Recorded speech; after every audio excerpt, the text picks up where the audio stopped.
Oke guys, di vlog hari ini aku sama kakak mau pergi sharing time ke Ustadz Hanan Attaqi guys.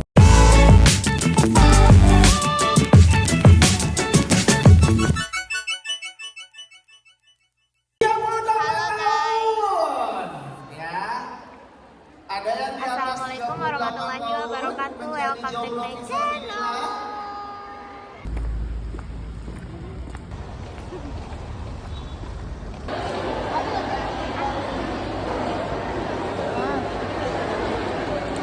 Ya.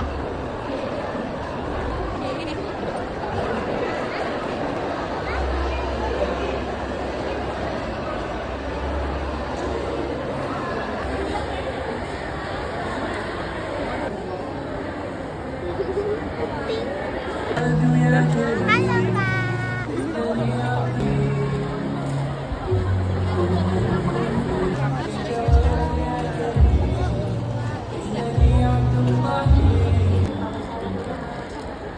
Nah, sebelum MC naik panggung, adalah teman-teman kan udah jadi peserta nih, berarti database-nya udah masuk ya. Nanti akan diundi atau dipilih. Alhamdulillah kita sudah masuk season yang ke-7 ya. Jadi kurang lebih udah ada 8 orang atau 8 peserta dari seluruh kota di Indonesia yang ikutan sharing time udah pergi umroh gratis yang dipersembahkan oleh Ayah Amanah Event Organizers.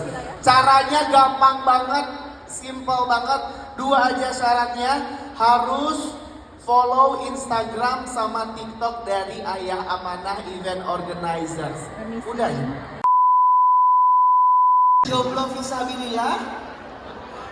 Allah Maha mengetahui loh, bener loh. Benar. 47 tahun. Kayaknya nggak ada lawan ya. Masya Allah, luar biasa ini. High quality jomblo nih kayaknya, Masya Allah ya. Masya Allah. Ini kayaknya udah sering ngaji ya, Kak Yuyun ya? Enggak juga. Oh nggak juga, tapi kok keren jawabannya. Karena bagian dari pasrah itu kata Allah dijanjikan sesuatu yang luar Terbaik. Ih bener banget ya. Please Pekanbaru, do your magic, amin. Ada yang mau hadiah? Ada yang mau hadiah nggak? Yang single tapi yang udah siap, ya kan Kak Yuyun? Ada? Suami orang semua Kak Yuyun. Suami orang semua, jangan ya. Mendingan kayak gini aja. Ini selamat. Ini semoga. salah kalau suami orang Jangan, ya kan? Yang penting kan ini ya. Jangan. Kita doakan bareng-bareng semoga Kak Yuyun ini tahun terakhirnya menjadi jomblo visa. Suami yuk, ngacung yuk. Apa-apa. Diajak kebaikan mah nggak apa-apa walaupun dipaksa sama istrinya. Yuk, cung, bisa, yuk. Terus yang lainnya ini siapa? Ini pada kemana? Gak apa-apa ya, walaupun kita di sini sedikit kuotanya minoritas, tapi kan kita imam, bener? Wih, pengantin baru, Masya Allah, habis keramas nih kayaknya.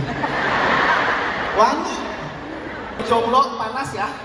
Padahal ini AC dingin loh. Panas ya, jomblo ya. Mana ini? Oh, Masya Allah, 4 bulan. Biar jadi inspirasi gitu. Ketemu di itu sosial media. Oh, di IG. Ketemunya di IG. Kenalannya di IG. Coba scroll, ayo scroll. Yuk bisa, yuk. Jomblo, yuk. Terus yang pertama gimana? Bang Reza dulu. Iya. Cantik nih gitu ya. Apa yang bikin tertarik dulu di IG pertamanya apa? Konten apa? Ya namanya cowok kalau suka ya langsung apa aja. Chat aja. Oh lihat fotonya, langsung DM. Responnya? Di blok ya. Pertama gimana awalnya? Pas ke DM gitu. Mau akhirnya kasucinya. Ketemu, terus berapa lama? 1 tahun setengah. Oh, 1 tahun setengah dulu, baru lamaran, akhirnya 4 bulan yang lalu nikah. Oh, ini contoh sukses ketemu di sosial media ternyata berhasil juga ya, Masya Allah. Berarti sebelumnya nggak kenal sama sekali ya? Iya, Kak. Oh, oke ya. Berarti udah nikah 4 bulan ya. Sayang, oke, ya.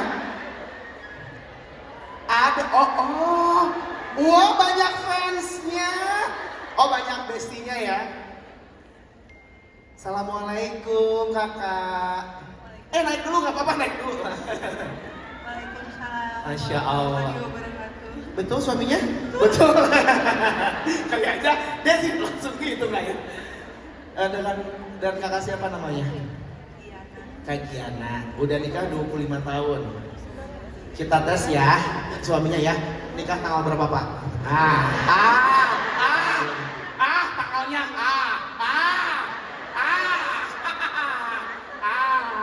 tanggal berapa? Ayo, tanggal berapa? Perlu saya buka buku nikahnya. 27 Juli. Betul? Betul. Betul. Tadi tekan ya maaf ya. Oke. Gimana rasanya udah menikah selama 25 tahun nih sama adik sayang? Sini deh. Alhamdulillah kita merasa senang ya. Alhamdulillah Pak Andre. Dengan dikaliku kehidupan. Masya Allah. Kami dulu dari nol, alhamdulillah kita di Pekanbaru ini mulai dari tahun 2005. 2005. Oke. Kita nikahnya tahun 2000. Ya. Jadi 2005 baru ke Pekanbaru, sebelumnya kita tinggal di Jakarta. Oke, Masya Allah. Jadi alhamdulillah begitu nikmatnya yang diberikan Allah dengan dikaliku kehidupan, sampailah kami di saat titik seperti ini. Tepuk tangan dong, luar biasa. Kakak gimana rasanya? Asam kecut manis. Asam, kecut, manis, ujungnya manis. Asam, kecut, manis ya. Oke. Kenapa? Karena kan rumah tangga itu ya banyak ups and down-nya ya. Melentang, kelupuk, udah Bentar, Kak. Otak saya traveling, telentang, telungkup, jungkir, aduh ngapain? 25 tahun ngapain Kak? Aduh, aku kan polos ya, aku nggak tahu gitu. Kehidupan, besti kehidupan ya. Oke.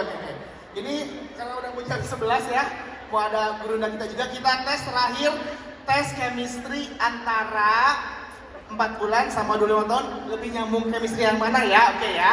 Oke, caranya adalah nanti saya akan sebutkan satu kategori, nanti mereka berdua harus menjawab.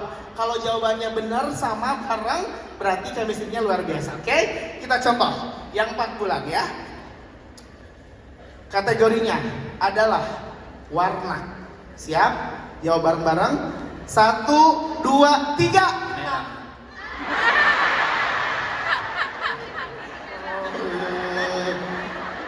Hitam, jawab apa?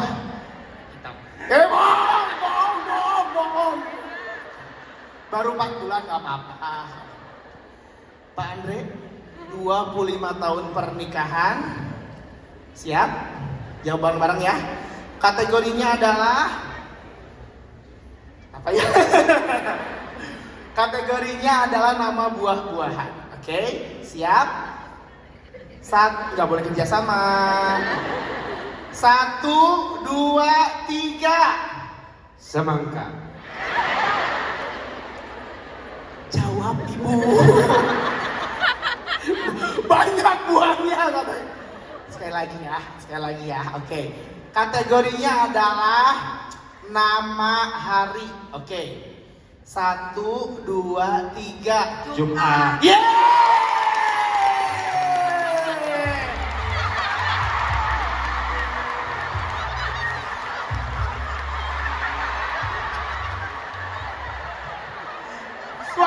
Suami aku. Ini hadiahnya, terima kasih banyak. Hadiahnya terima kasih banyak ya. Andre terima kasih ya.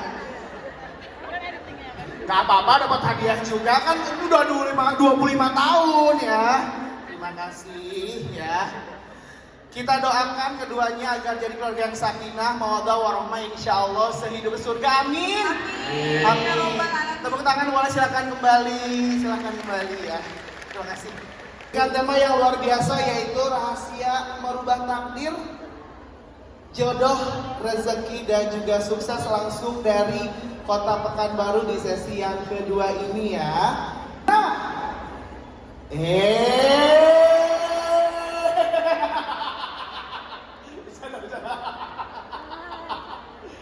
udah kaget saya ya. Oke. Kita akan bertemu pastinya. Belum. Kita bagi-bagi hadiah dulu kali ya.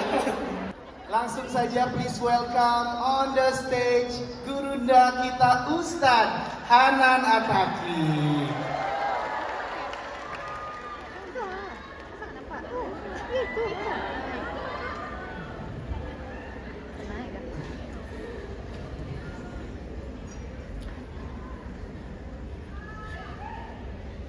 Apa kabar Gurunda?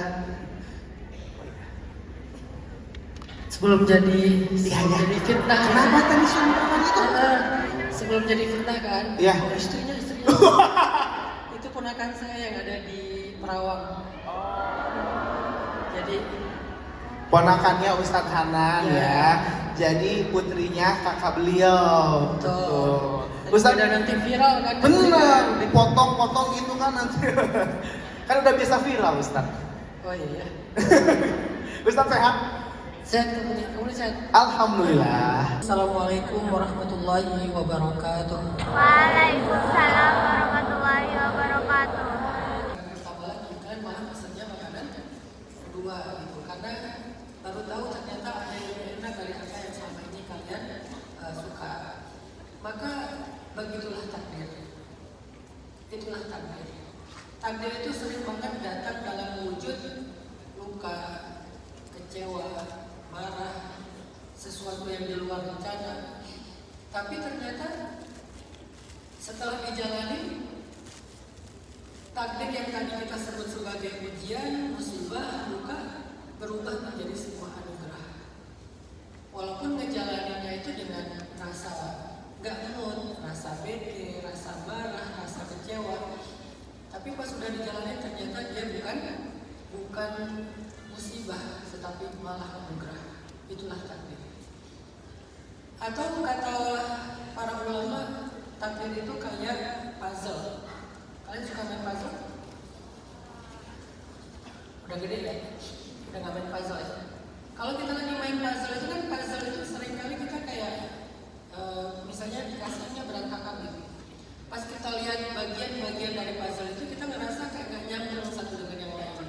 Ini apa sih gitu.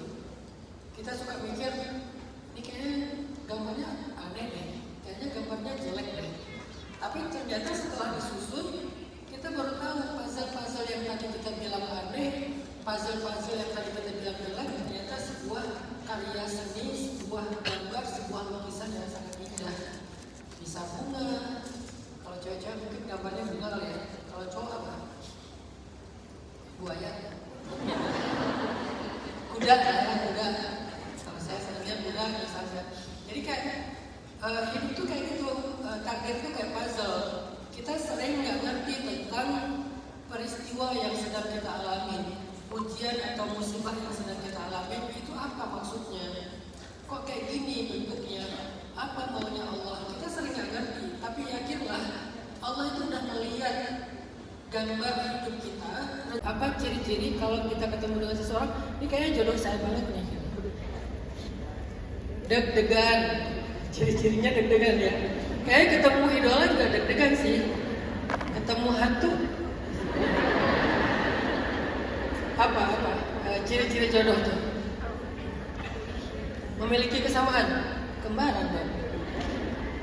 Bisa memiliki kesamaan, nyambung, nyaman ya. Sama teman kos-kosan nyaman nggak? Apa ciri-ciri jodoh? Apa?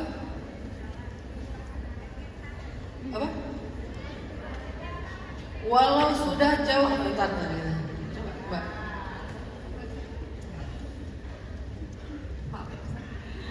Biasanya seperti ini Ustaz. Terkadang kita di suatu tempat sebenarnya sudah ketemu kepada jodoh kita itu. Cuma dikasih waktu sama Allah tuh beberapa tahun kemudian, tanpa sadar kita sebenarnya sudah ketemu di tahun yang lalu, beberapa tahun yang lalu itu. Dan biasanya saya sendiri ya seperti sama suami saya. Kebetulan kan saya jualan di Car Free Day. Nah sebenarnya temennya suami saya itu udah kenal sama saya dan sudah jadi tetangga jualan di Car Free Day, tapi kami tidak pernah dipertemukan. Padahal suami saya waktu itu ada juga di samping saya. Ketemunya beberapa tahun kemudian, dan di situ kita baru sadar ternyata mungkin kita sudah ditakdirkan di beberapa tahun yang lalu, tapi baru bertemunya di tahun ini, misalnya kayak gitu. Terima kasih Ustaz. Curhat ya. Banyak sih yang pernah ngalamin kayak gitu. Sebetulnya mereka udah pernah ketemu, cuman karena emang nggak ngeh, nanti taunya kamu waktu itu ada kan, kamu nonton kan, kamu ikut kan gitu kan. Cuman baru taunya pas sudah nikah. Berarti kan nggak tahu ya, nggak tahu pas ketemu itu, nggak tahu kalau itu bakal jadi calon atau jodoh kita kan. Atau ada yang punya pengalaman lain yang unik, ketemu jodohnya mungkin pas lagi kesandung, terus pergi ke dokter, ternyata ada jodohnya dokter gitu ya. Kalau jodohnya Ustadz biasanya gara-gara kesurupan ya. Terus datang ke Ustadz diruqyah gitu. Apa coba kira-kira ciri-ciri jodoh? Pandangan pertama ya. Harus jaga pandangan ya. Kalau nggak banyak jodohnya. Karena pandangan pertama semua. Baik, jodoh itu kayak puzzle juga teman-teman. Seringkali atau mungkin kalian sekarang ada yang sedang dalam pencarian, ada yang baru dikecewakan, ada yang baru ditinggal pas lagi sayang-sayangnya, ada yang diam-diam belum bisa move on sama mantan, masih ngintip pakai akun kedua, berharap mantan ada ngasih sinyal pengen balik gitu kan. Tiba-tiba mantan taruh status, aku udah cerai. Udah gitu kayak ada sinyal gitu mau balik atau apa misalnya. Mungkin kalian sekarang ngerasa kayak jodohnya jauh banget, kayak susah banget dapatin pasangan. Teman-teman udah ada yang punya anak, teman-teman ada yang udah baru nikah dan seterusnya, sementara kita belum misalnya. Kalau kita pakai analogi puzzle, sebetulnya setiap kekecewaan, luka, pencarian, kegagalan kalian dalam menemukan jodoh itu bukan masalah sebetulnya. Tapi itu adalah rangkaian bagian-bagian yang Allah rencanakan dalam hidup kalian supaya kalian nanti mengerti tentang apa sih jodoh kalian, kehidupan seperti apa sih yang akan kalian lalui nanti bersama setelah kalian menikah. Itu tuh ketahuan dari bagian-bagian yang sekarang dialamin. Kalau kalian misalnya sekarang lagi ngalamin disakiti, mungkin suatu saat kalian akan mengalami disenangkan, dibahagiakan. Kalau sekarang kalian ditinggalkan, mungkin suatu saat gambar hidup kalian itu adalah selalu dibersamai, selalu ditemani. Kalau sekarang kalian diabaikan, nanti selalu didukung. Artinya apa yang hari ini kita alamin, apa yang kemarin kita alamin, itu tuh bukan sekedar sebuah musibah, tetapi itu adalah puzzle, gambaran-gambaran kecil yang kelak akan menjadi sebuah anugerah dalam bentuk gambaran yang lebih besar. Cuman emang kita sekarang lagi nggak ngerti aja, sekarang lagi nggak paham aja apa nih maksud dari peristiwa ini, apa maksud dari musibah ini. Itulah yang disebut dengan takdir dalam pemaknaan yang sederhana. Karena kalau dalam pemaknaan yang teoritis itu banyak, apa itu al-qadha, apa itu al-qadar. Kalau al-qadha itu adalah ilmullahi fil azal. Qadha itu adalah ilmu Allah yang azali, yang terdahulu. Sedangkan qadar ma waqa'a fil kaun muwafiqatun li ilmillah. Apa yang terjadi di dalam kehidupan itu sesuai dengan ilmu Allah. Pakai filter yang bagus ya. Pokoknya kalau saya nggak putih nggak akan di repost. Takdir itu bukan tentang peristiwa apa yang sedang kita alami, tetapi tentang rencana besar apa yang sedang disusun untuk kita dengan peristiwa-peristiwa itu.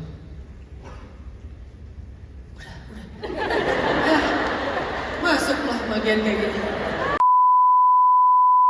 Suatu musibah, maka janganlah kalian mengatakan, lau anni fa'altu kada wa kada, seandainya aku melakukan ini dan ini, melakukan demikian dan demikian. Tetapi hendaklah kalian mengatakan qadarullah masya'a kana atau masya'a fa'al.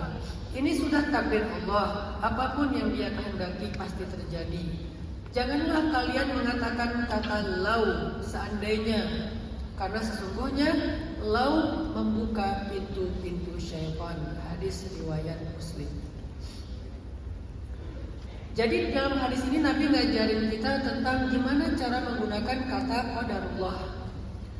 Qadarullah itu adalah kalimat orang yang ketika dia ditimpa satu musibah, alih-alih dia mengatakan seandainya, dia nggak mau berandai-andai, dia lebih mau memilih kalimat ya udahlah, ini udah takdir Allah.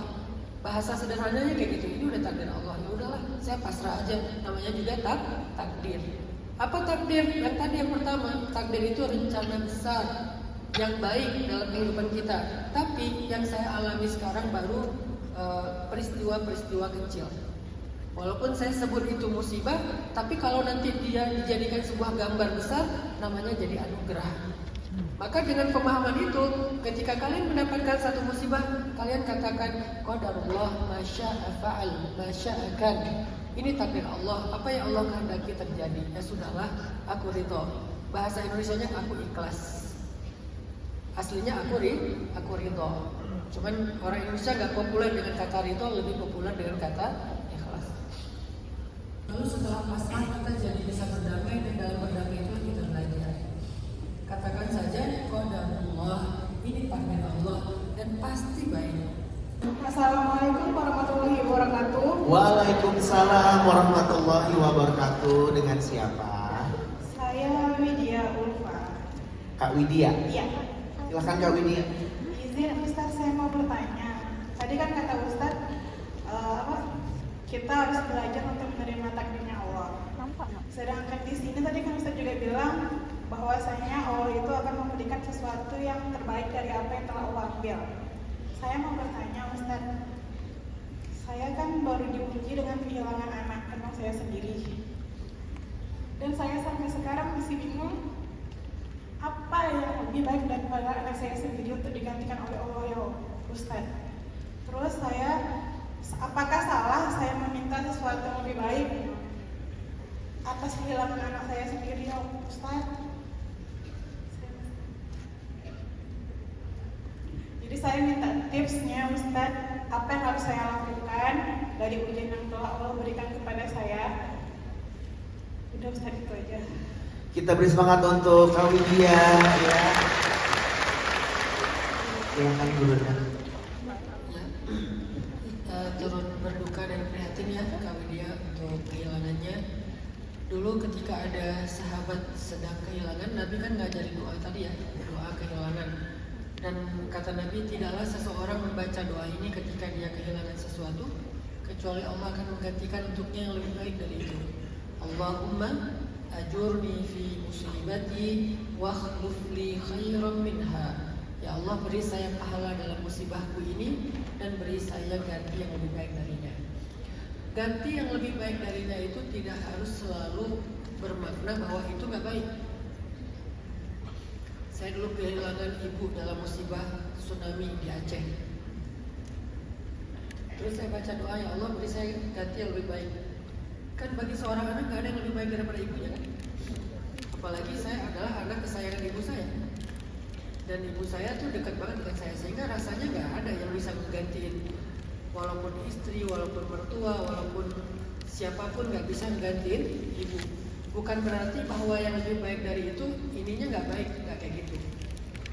Bisa juga bermakna lebih baik itu artinya sesuatu yang memang menjadi jalan kebaikan bagi kita. Bisa jadi jalan ibadah, bisa jadi jalan taubah. Jadi bisa jadi seseorang itu kehilangan, dengan kehilangan itu dia jadi sadar jadi taubat. Maka taubatnya ini lebih baik daripada kehilangannya. Jadi belajar tentang sesuatu yang berharga, maka ilmu yang dia dapatkan ini lebih baik daripada anugerah yang sudah hilang dari hidupnya. Jadi bukan mau diganti, saya kehilangan ibu, mau diganti dengan ibu yang lain, sebutlah mertua gitu. Tetap mertua, saya punya mertua dan saya menantu favorit. Tapi tetap aja mertua gak bisa menggantikan ibu kan? Gimana cara mertua mengganti ibu? Karena ya fitrahnya secara takdir emang gak bisa digantiin. Tapi tetap aja bahwa gara-gara kehilangan ibu itu saya jadi belajar sesuatu yang selama ini nggak saya ngerti gitu. Misalnya nasihat-nasihat yang diberikan ibu saya baru berarti setelah ibu nggak ada. Dan nasihat itu berharga sekali untuk modal hidup saya. Selama ini saya abaikan nasihatnya. Ada sekitar 3 lah nasihat yang sangat penting dari ibu saya ke saya, bisa dibilang kayak wasiat gitu. Selama ini saya abai, nggak saya anggap sesuatu yang terlalu gimana gitu. Ya udah saya dengerin aja, kan nggak mungkin ngebantah ibu ya. Dengerin aja, tapi nggak terlalu direnungkan, nggak terlalu dipakai, biasa-biasa aja. Begitu ibu udah nggak ada, saya mikir banget tentang nasihat dia, wasiat dia, kalimat-kalimat dia. Saya pikir, dan itu menuntun kehidupan saya. Oh harusnya begini, harusnya begini, harusnya begini. Sampai hari ini, termasuk yang saya cerita tadi, misalnya saya lagi dapat musibah, nasihat ibu saya itu yang menguatkan saya. Dan itulah yang lebih baik. Walaupun ibu juga tetap baik, tapi ada sesuatu yang sangat baik yang kita dapatkan melalui musibah. Jadi Mbak Widya gak ada yang bisa menggantikan anak, apalagi bagi seorang ibu. Tetapi bahwa kehilangannya adalah cara Allah memberikan sesuatu yang sangat berharga dalam hidup kita, yang bentuknya gak harus selalu sama. Bisa kesadaran, bisa ilmu pengetahuan, bisa kesabaran, bisa ibadah, bisa kebijaksanaan, bisa banyak hal. Seandainya kita renungkan kehidupan Nabi SAW, Allah mengajarkan Nabi Al-Kautsar justru ketika Nabi kehilangan putra-putranya. Kan surat Al-Kautsar itu turun dalam rangka Nabi kehilangan putra. Kalau kita baca asbabun nuzul surat Al-Kautsar itu kan sebelum surat Al-Kautsar turun, Nabi kehilangan putranya. Kemudian beliau dituduh abtar, laki-laki yang mandul, nggak punya anak laki-laki gitu. Terus Allah bilang enggak, inna a'tainakal kautsar, kamu dapat nikmat yang banyak gitu. Kok bisa kehilangan putra malah dibilang dapat nikmat yang banyak? Karena kehilangan itulah yang mengajarkan Nabi tentang sabar, dan sabar itu sesuatu yang berharga. Mengajarkan Nabi tentang ikhlas, ridho, pasrah kepada Allah, dan itu sangat berharga. Dan mungkin itu maksudnya kehilangan tapi dapat anugerah. Karena kita nggak akan belajar sabar dengan belajar teori kayak gini.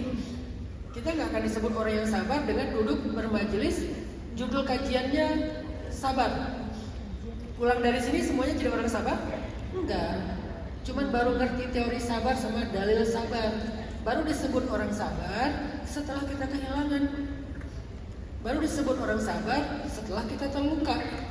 Baru disebut orang sabar setelah kita jatuh, gagal. Lalu kita bertahan, baru disebut orang yang sabar. Dan sabar salah satu di antara anugerah yang paling berharga dalam Islam. Hanya sedikit orang yang bisa mendapatkan gelar sabar itu.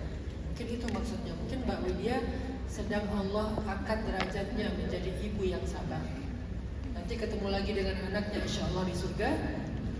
Bukan sebagai ibu dan anak, tapi sebagai ibu yang sabar ketemu dengan anak yang soleh. Masya Allah. Dari perawat. Sebelumnya saya mau cerita dulu. Saya adalah seorang istri dan dari 3 orang anak.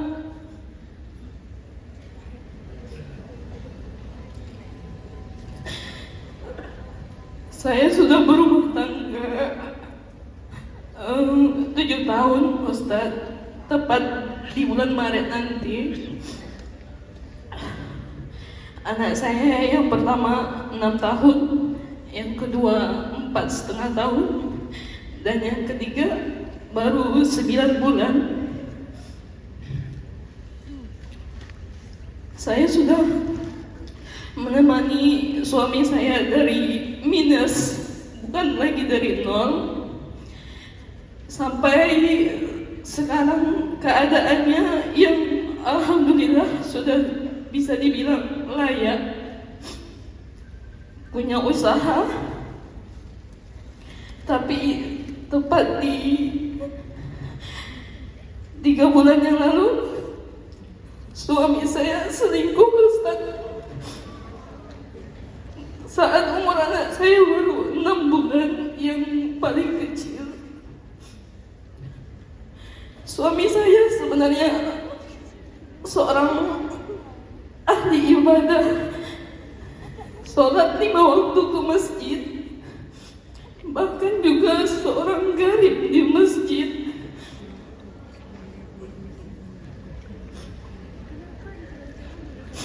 Selama menikah saya 100% memberikan kepercayaan kepada suami saya, dan kami juga tidak ada pernah privacy seperti handphone, sosial media lainnya. Di awal bulan 11 saya mengetahui itu semua, rasanya hancur, Ustaz. Tapi saya masih bisa memaafkan. Saya beri kesempatan. Namun ketahuan lagi. Sampai kedua kali ketahuan, saya beri kesempatan lagi. Saya maafkan lagi. Untuk yang ketiga kali ini, dia sudah nikah siri, Ustaz. Dan sekarang saya sedang proses gugatan cerai. Dan sidang pertama nanti di tanggal 4 bulan depan. Tapi suami saya sekarang mau bertobat, minta maaf lagi, dan akan berubah katanya. Dan ingin saya mencabut gugatan cerai saya. Sebentar tetangga, jangan ribut dulu sebentar. Maaf, dengerin dulu ya. Respon Tetangga, Masya Allah, iya, perhatian. pengen membela. Ya. Mbak Sonia boleh dilanjutkan kembali, maaf silahkan. Pertanyaan saya, Ustadz, gimana supaya saya bisa memantapkan hati saya untuk bercerai dengan dia? Tapi saya tidak munafik, saya masih sayang sebenarnya. Dan mengingat juga saya punya 3 anak. Hei, sabar ibu, bunda.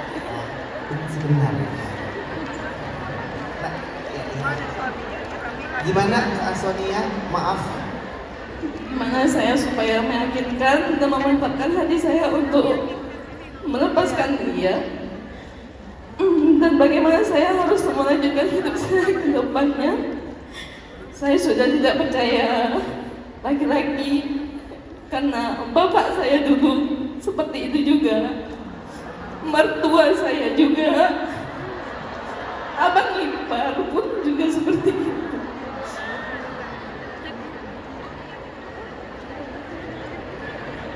Iya. Ustaz, terima kasih. Assalamualaikum warahmatullahi wabarakatuh. Waalaikumsalam warahmatullahi wabarakatuh. Kita berikan semangat untuk Kak Sonia.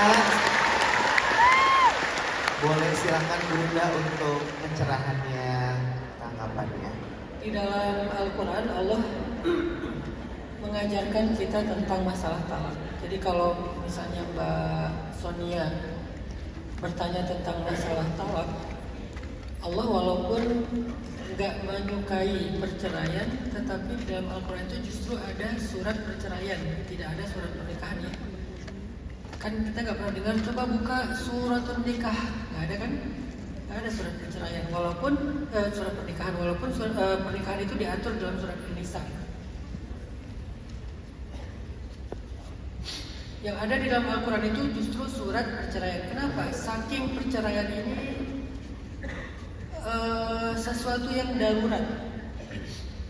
Sesuatu yang darurat. Saking daruratnya Allah memberikan kita bimbingan tentang bagaimana bercerai yang baik. Kalau dalam bahasa surat At-Tahrim itu wa usarrihkunna sarahan jamila. Aku ceraikan kalian dengan perceraian yang baik. Dan dulu ada kasus perceraian di antara para sahabat. Di antaranya kayak cerainya Zaid dengan Zainab. Dan kemudian Zainab menikah dengan Rasulullah. Zaid juga punya pasangannya sendiri, istrinya yang kemudian dikaruniai keturunan namanya Usamah bin Zaid. Seorang sahabat mulia, Usamah bin Zaid ini. Tapi Zaid dan Zainab ini menikah cuma setahun. Setahun kemudian bercerai. Apakah mereka nggak baik? Baik. Dua-duanya soleh-solehah, dua-duanya ahli surga. Zainab itu kelak jadi istri Nabi ya, pasti ahli surga gitu kan. Sedangkan Zaid juga terkenal sebagai sahabat yang mulia. Dan insya Allah dia juga orang-orang yang mubasysyari bil jannah, orang yang mendapatkan berita gembira dengan surga, walaupun bukan di hadis yang 10 orang itu. Kenapa ya dua ahli surga ini bercerai gitu? Dua-duanya soleh tapi bisa bercerai. Jadi cerai itu nggak harus selalu tentang baik dan buruk, benar dan salah. Tapi kadang tentang cocok dan gak cocok, nyaman dan tidak nyaman, atau ada masalah yang kadang-kadang justru mereka baru soleh setelah cerai. Ada dua pasangan yang ketika mereka bareng, dua-duanya saling menzalimi, dua-duanya saling menyakiti. Tapi setelah bercerai, akhirnya dua-duanya insaf dan dua-duanya memperbaiki diri. Tapi udah terlanjur mereka pisah dan gak bisa balik lagi. Ada juga kasus kayak gitu. Jadi perceraian gak selalu tentang benar salah dan baik buruk. Tapi kadang-kadang memang tentang masalah mereka itu berjodoh gak sih gitu. Jangan-jangan mereka itu bukan jodoh tapi ujian. Mereka dipertemukan untuk saling mengajarkan hal-hal berharga dalam hidup. Lalu mereka berpisah. Sayyidah Khadijah 2 kali menikah, 2 kali gagal. Sebelum Rasulullah. Menikah yang pertama suaminya meninggal, menikah yang kedua bercerai. Tapi yang ketiga ketemunya dengan Rasulullah yang sempurna gitu. Jadi artinya perceraian itu sesuatu yang kadang menjadi solusi, tapi dia solusi yang darurat. Sehingga kalau misalnya nggak tahu bagaimana menghadapinya, membuat seseorang itu terpuruk dan makin jauh dari kebaikan. Maka Allah mengajarkan kita tentang masalah bercerai ini, salah satunya di surat At-Talaq. Ada satu ayat yang sangat terkenal di surat At-Talaq, ayat ketiga, sering banget dibaca-baca sama para ustadz atau khatib. Kata Allah, wa may yattaqillaha yaj'al lahu makhraja wa yarzuqhu min haitsu la yahtasib wa may yatawakkal 'ala Allah fa huwa hasbuh. Siapa yang bertakwa kepada Allah, Allah jadikan baginya jalan keluar dan diberikan dia rezeki yang tidak terduga-duga. Siapa yang bertawakal kepada Allah, maka Allah cukup baginya. Ini ayat 3 dan 4. Nanti baca lagi ayat 3 ya tadi. Ayat 4 sekarang. Di akhir ayat 4 Allah bilang lagi, "Wa may yattaqillaha yaj'al lahu min amrihi yusra." Siapa yang bertakwa kepada Allah, Allah jadikan baginya dari setiap kesulitan ada kemudahan. Ayat kelima, "Wa may yattaqillaha yukaffir anhu sayyi'atihi wa yu'dhib lahu ajra." Siapa yang bertakwa kepada Allah, Allah akan mengampuni dosanya dan melipat gandakan pahalanya. Ini janji-janji Allah untuk orang yang bertakwa. Pertanyaannya, bertakwa di sini maksudnya apa? Kok ditaruhnya di surat cerai? Kenapa nggak ditaruh di surat-surat tentang ibadah? Kenapa ditaruhnya di surat cerai? Ada kalimat bertakwa. Ternyata bertakwa di sini artinya menjaga diri. Kalau bagi perempuan, apalagi nanti berstatusnya sendiri gitu ya, jadi susah ngomongnya ya. Ya itulah pokoknya. Jadi janda lah ya. Nggak diomongin susah. Kalau nanti dia udah berstatus janda kan fitnahnya besar. Maka siapa yang bisa menjaga diri dalam status jandanya, siapa yang menjaga diri dalam status dudanya kalau laki-laki, maka Allah akan kasih dia jalan keluar, ketemu dengan pasangan yang terbaik, mungkin jodohnya, atau dikasih rezeki yang tidak terduga-duga, dan seterusnya. Jadi Mbak Sonia, saya nggak bisa ngasih nasihat yang baik, tapi saya bisa ngasih nasihat dari Allah tentang perceraian. Ittaqullah, bertakwalah kepada Allah, jagalah diri sendiri. Jangan sampai kekecewaan Mbak Sonia ataupun marahnya Mbak Sonia membuat Mbak Sonia jadi kehilangan arah. Cobalah kembali, kalau nggak bisa kembali kepada manusia, mungkin sekarang Mbak Sonia lagi kecewa sama manusia. Jangan kecewa sama Allah. Allah pasti punya rencana yang lebih baik buat Mbak Sonia. Jadi kata Allah, siapa yang bertawakal kepada aku. Jadi dia udah gak bisa bergantung sama manusia kan setelah bercerai kan. Sekarang bergantung kepada Allah, memperbaiki ibadah, memperbaiki ilmu agama dan seterusnya, fokus dengan merawat anak sebagai amanah. Nanti Allah akan berikan jalan keluar. Tapi saya masih berharap semoga Mbak Sonia akan dikembalikan dengan pasangannya dalam keadaan yang lebih baik. Semoga dia yang berjanji mau memperbaiki diri, Allah berikan taufik untuk benar-benar memperbaiki diri. Allah. Masya Allah, tabarakallah, jazakallah khair. Terima kasih Gurunda untuk jawabannya ya. Jadi saya mau bertanya Ustaz. Kata Ustaz tadi cara untuk menerima takdir itu ketika Allah memberikan takdir musibah, kita mengatakan qadarullah. Gini Ustaz, kalau orang yang jauh dari Allah, yang baru hijrah, apakah semudah itu dia akan menerima takdir Allah itu?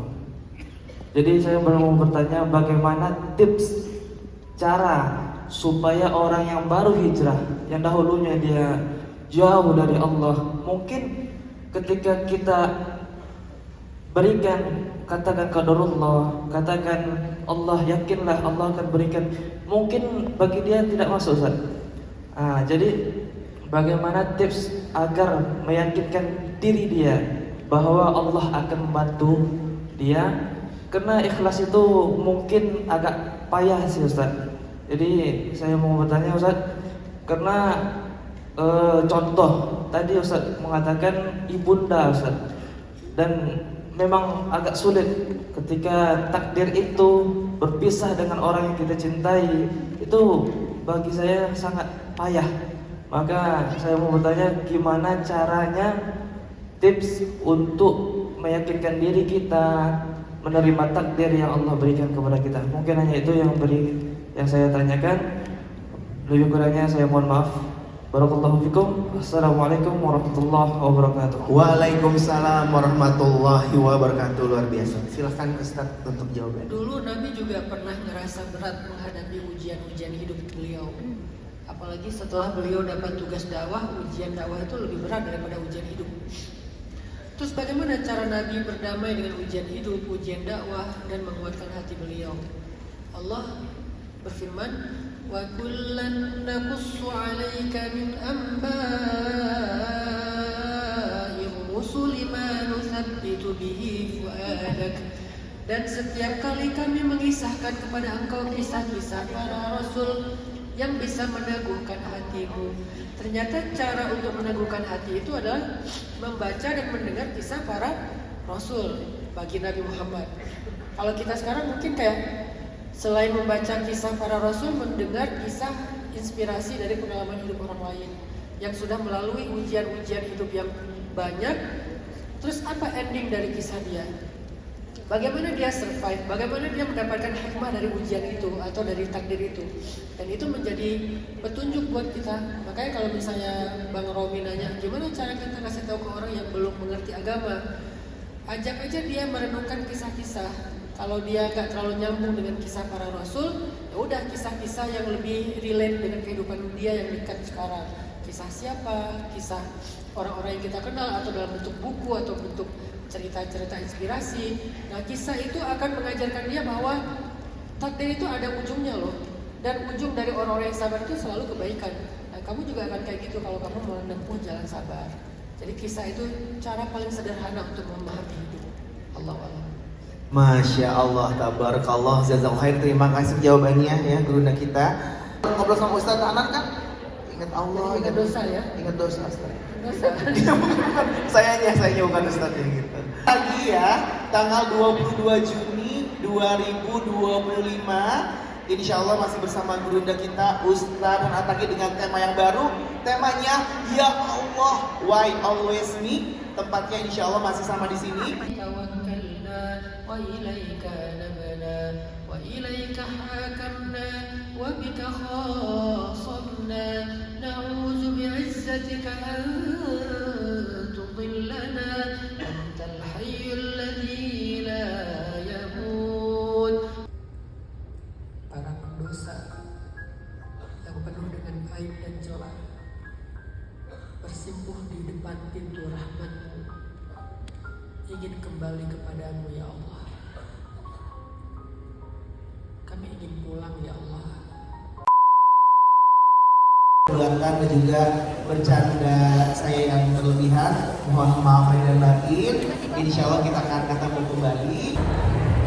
Outfit check.